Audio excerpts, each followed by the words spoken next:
अनुक्रम के संबंध में एक महत्वपूर्ण प्रमेय हम लोग सिद्ध करने जा रहे हैं, जिससे कि कुछ और प्रश्न अच्छे प्रकार से हल हो पाएंगे। तो उसको हम स्क्वीज थ्योरम या सैंडविच थ्योरम कहते हैं।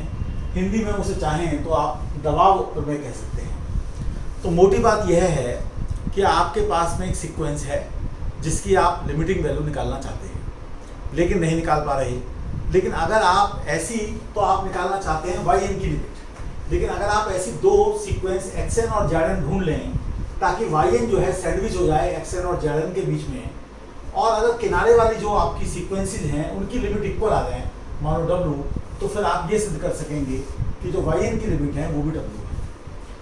अब वैसे तो ये हमको आभास हो ही रहा है कि ऐसा होगा, क्योंकि दोनों सीक्वेंस जो किनारे की हैं वो पास आती जा रही हैं, एक ही पॉइंट पर आ रही हैं, तो बीच वाली भी फिर उसी पॉइंट को जाएगी। लेकिन उसका हमें एक रिग्रेस मैथमेटिकल प्रूफ चाहिए, तो वो मैं आपके सामने दे रहा हूँ। तो उसके लिए जैसे हम शुरू करते हैं, हमको दिखाना है कि लिमिट वाई इन डब्लू है, तो इसके लिए एप्सिलॉन ग्रेटर देन 0 ये दिया गया है। अब हमें दिखाना है ये, तो इसके लिए एक एन नॉट ढूंढना पड़ेगा हमको, ताकि हमारा ये काम हो जाए। अब ये एन नॉट कैसे ढूंढा जाए, तो इसके लिए पहले हम इस बात का प्रयोग करते हैं कि जो हमने माना है कि इन दोनों की लिमिट डब्लू के बराबर है, तो इसके लिए n1 और इसके लिए n2 का अस्तित्व होगा, ताकि ये क्वांटिटी भी एप्सिलॉन से कम है और ये क्वांटिटी भी एप्सिलॉन से कम है। अब जब ये क्वांटिटी एप्सिलॉन से कम है तो आप इसे मॉड को अगर खोल दें तो ये लिखेंगे, और दूसरे में मॉड को खोल दें तो ये लिखेंगे। अब आप n0 को इन दोनों का मैक्सिमम ले लीजिए, जैसे ये 15 है और ये 23 है, तो 23 आ गया। अब आप ये देखिए कि ये तो आपको दिया हुआ था ही, और आपको इस प्रकार की चीजें दिखाई दे रही है, एक्सएन माइनस डब्लू और जेड माइनस डब्लू, तो सब में से आप डब्लू घटा लीजिए, तो डब्लू घटाने से ये इस प्रकार की चीज आ जाएगी।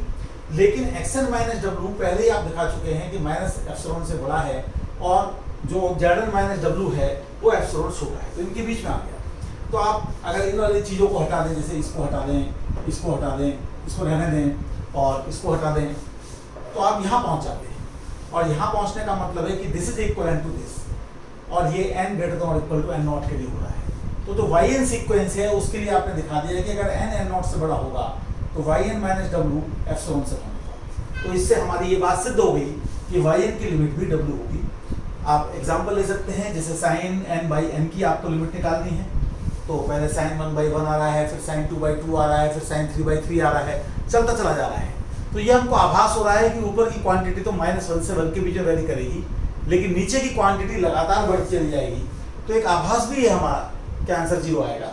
लेकिन इसको ठीक रूप में बताने के लिए साइन n बाई n को हम -1/n और 1/n के बीच में कह सकते हैं, और चूंकि इसकी लिमिट भी 0 है, इसकी लिमिट भी 0 है, किनारे वालों की लिमिट 0 है, ये आपका xn है, ये आपका zn है, तो इस yn की लिमिट भी आपकी जो है वो 0 हो जाएगी। तो यहाँ पर जो है ये लिमिट आपकी 0 हो जाएगी, क्योंकि ऐसा हो रहा है। तो ये सैंडविच थ्योरम है।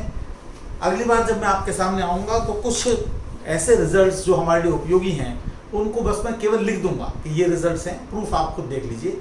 बाकी उसको आप करेंगे तो आपको आनंद आएगा, नहीं अगर सिद्ध होंगे तो उसके लिए बहुत सारी चीज़ें उपलब्ध हैं, आप उनका उपयोग कर सकते हैं, और ख़ुद भी आपकी जैसे जैसे योग्यता बढ़ेगी तो आप स्वयं भी उनको सिद्ध कर पाएंगे। तो मैंने आज ये थ्योरम बताई है, अगली बार में कुछ थ्योरम्स का केवल स्टेटमेंट दूंगा। धन्यवाद।